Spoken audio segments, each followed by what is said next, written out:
გამარჯობა, ეს არის გადაცემა გვერდიდან და მე ვარ დავით კალანდია.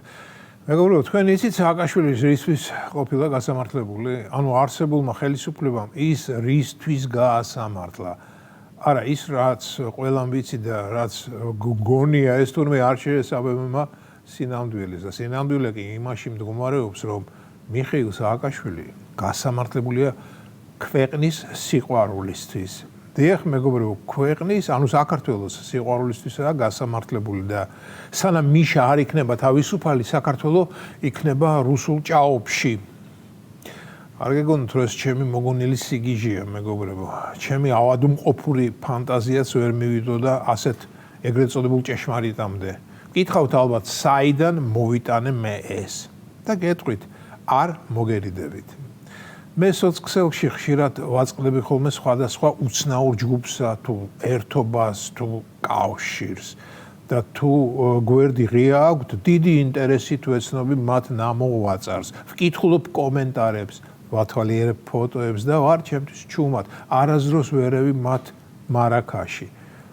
და ჩვენიერ დღეს სრულიად შემთხვევით მოვხვდი მიხეილ სააკაშვილის შტაბის ჯგუფის გვერდზე. ასეს ვკრებდი კლავიატურაზე და უცებ ამომიგდო მიხეილ სააკაშვილის შტაბი. ამ შტაბში 37,000-ზე მეტი ადამიანია გაერთიანებული. შემდეგ გასაკვირად იქ ჩემი 20-მდე Facebook ფრენდიც ვნახე, ძალიან გამეკვირდა. ისეთი Facebook ფრენდი, ვინც ოფიციალურად კი მეფრენდება, მაგრამ მათი გვარსახელი არაფერს მეუბნება. ეტყობა იმ კატეგორიის ფრენდებია, რომლებიც შორიდან მithვალთვალებენ. კი ვიფიქრე, როგორ შეიძლება მიხეილ სააკაშვილის შტაბის წევრი ჩემთანაც რამენაირი შეხებაში იყოს მეთქი. თუმცა უფლის გზები შეუცნობადია და შეიძლება ის ფრენდი გზის გასაყარზეა, დიახ. ერთი გზა სააკაშვილის გზით მიდის და მეორე კი არა. და ახლა დგას, აქეთ-იქით იხედება და ფიქრობს, აქეთ წავიდე თუ იქით.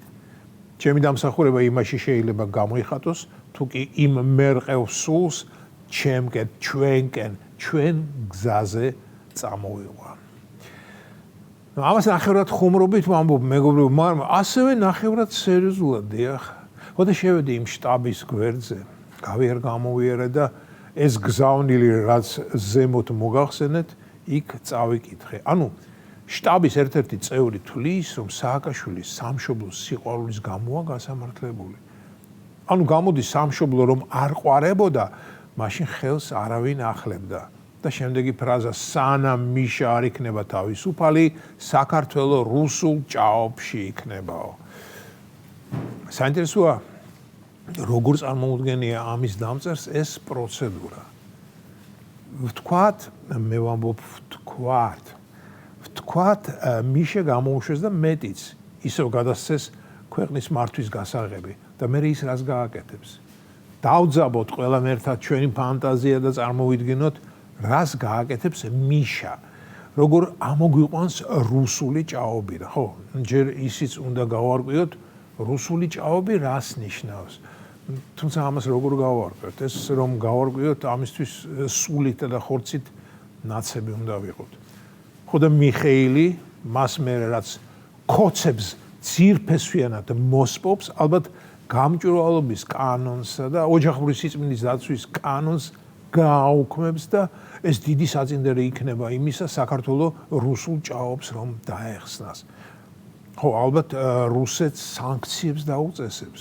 აღარ შემოუშვებს არც ერთ რუს მოქალაქეს, აკრძალავს რუსულ ბუნებრივ აირსა და საწვავს, ასევე უარს იტყვის მთელ რუსულ პროდუქტებზე და არა მარტო საკვებზე, არამედ სხვა დაწყებული რუსული კლიტეებით და დამთავრებული ბელორუსის ავეჯით. ბელორუსიც ხომ ფაქტობრივად რუსეთია რა. და ყველაფერი, რასაც კი რუსული დაღი ადევს, აიგრძალება, ნავთი გადაესხმება და ცეცხლით წაეკიდება. და აი მერე ქვეყანა ჭეშმარიტად ამოვა რუსული ჭაობიდან, წელშიც გასწორდება, პენსიაც 800 ევრო გახდება, ნატოშიც შევალთ, ევროპაშიც შევალთ და ურსულა ფონ დერ ბრიუსელაინენი პირადად ყველას, ვინც ცოცხალი დარჩება, შუბლზე აკოცებს. რამე ხომ არ გამორჩა. თუ რამე გამორჩა, მიხეილ სააკაშვილის შტაბის წევრებს არ გამორჩებათ, მე მათი მჯერა. აი რა უნდა მოხდეს ისეთი ნაცემა რომ საკუთარი სიბრიყვე გააცნობიერონ. არც არაფერი. ამ ბოლო დროს ამ თემაზე ხშირად ვლაპარაკობ და ისიც რატომ ვლაპარაკობ? იმიტომ რომ გული მწყდება, დიახ. სააკაშვილის შტაბის წევრებს შორის რამდენიმე ისეთი ადამიანი დავინახე, რომელიც წესითა და რიგით იქ არ უნდა ყოფილიყო. ისინი არ არიან ჩემი სოციალური ქსელის ფრენდების რიგებში, მაგრამ მათ 100 წელია ვიცნობ და ვერ წარმოვიდგენ მათი ბაგაჟის პატრონი როგორ მოხდა იქ. ვიცი რომ მიში სტობენ, ვიცი რომ ეზიზღებათ ოცნება, ეზიზღებათ, იმიტომ რომ ოცნება მათ მიშიკოს კისერი მოუგრიხა და უკვე მე-14 წელია ვერა და ვერ დააბრუნეს ის ხელისუფლებაში.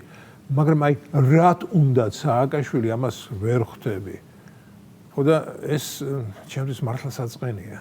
მე-14 წელი სულ წაგების რეჟიმში იმყოფებიან და არ უნდათ იმის გაანალიზება თუ რატომ აგებენ. და დღეს შეიძლება მარიზისთან ერთად ისინი რუსთაველზე დგანან და მარიზის მიყავს ისინი მარიზისეულ მომავლისკენ.